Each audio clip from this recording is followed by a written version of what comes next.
Всем привет! Вы купили или думаете купить 3D-ручку, но не знаете, с чего начать? Значит, это видео именно для вас. Я расскажу то, чего не пишут в инструкции и даже порой скрывают производители. Тут не будет распаковки, а только полезные факты, советы и лайфхаки.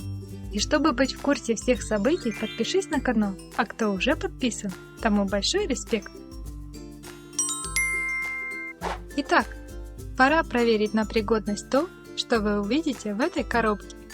И в бюджетном, и фирменном варианте вы найдете примерно одинаковый набор: подставку, саму ручку, блок питания, пластик к ней и, конечно, инструкцию. А теперь пришло время рассказать первый факт. Ручки, купленные за $15, как у меня, рисуют вполне сносно, и это видно из моих видео, а кто не видел, поверьте на слово.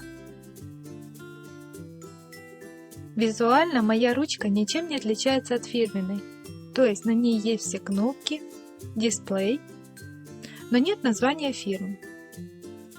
И, конечно, я вам расскажу, как ею пользоваться так, чтобы она прослужила вам долго.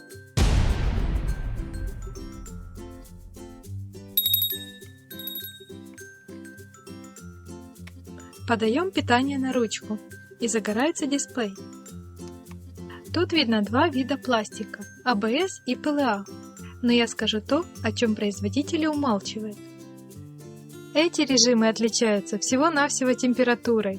Так, для PLA это 220, а для ABS 230 градусов. И дисплей нужен лишь для того, чтобы видеть, какая сейчас температура нагрева. А в каждой ручке важен индикатор. Загорелся зеленый, значит уже достаточно высокая температура и можно приступать рисовать.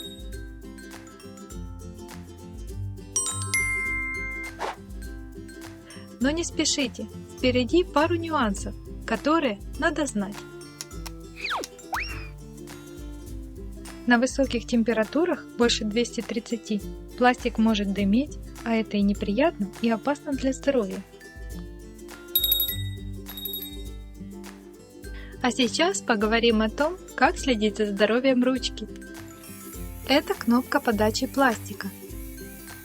Нажмете один раз и даст маленькую порцию. Ну а если два раза подряд, пластик будет поступать постоянно.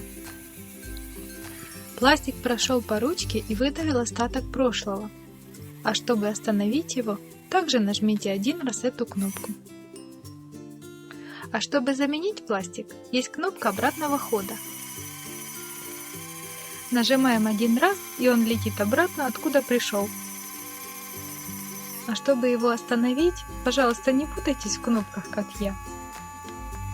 Останавливаем его той же кнопкой, один раз нажав. Да, посмотрите, сколько пластика проходит по ручке. И все производители в инструкции пишут: протолкните следующим пластиком предыдущий. Но я вам дам одну подсказку. Если хотите, чтобы ваша ручка прослужила вам долго, всегда выгоняйте пластик после того, как порисовали.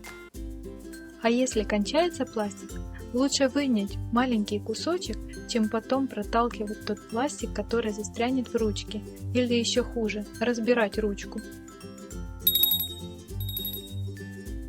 А теперь я расскажу, как использовать подставку. Я ее использую вот так. Опа! Закрываю пятно.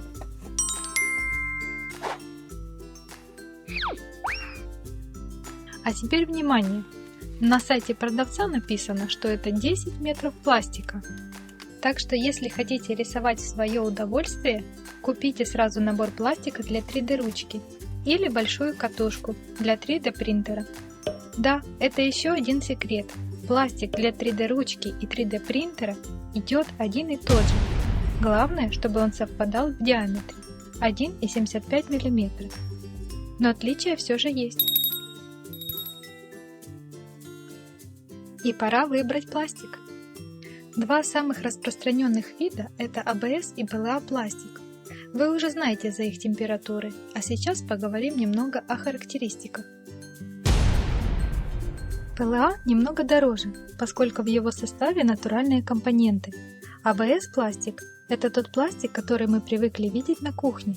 Он на основе нефтепродуктов и немного дешевле. АБС более жесткий, а ПЛА легче плавится. А теперь пора раскрыть вам один из секретов рисования. Заведите для носика ручки носовой платочек. И каждый раз, когда собираются маленькие такие козявочки, убирайте их в платочек. Только, пожалуйста, никому не говорите, что я вам советовала сопельки за 3D ручкой подтирать. Но так ваши поделки станут красивее и аккуратнее в 2 раза. Итак, вы уже почти готовы рисовать. Но что делать, если у вас в комплекте не оказалось шаблонов? Да, можно скачать их с интернета, а можно зайти ко мне на канал. У меня все поделки сделаны без шаблона, и я с радостью делюсь с вами идеями.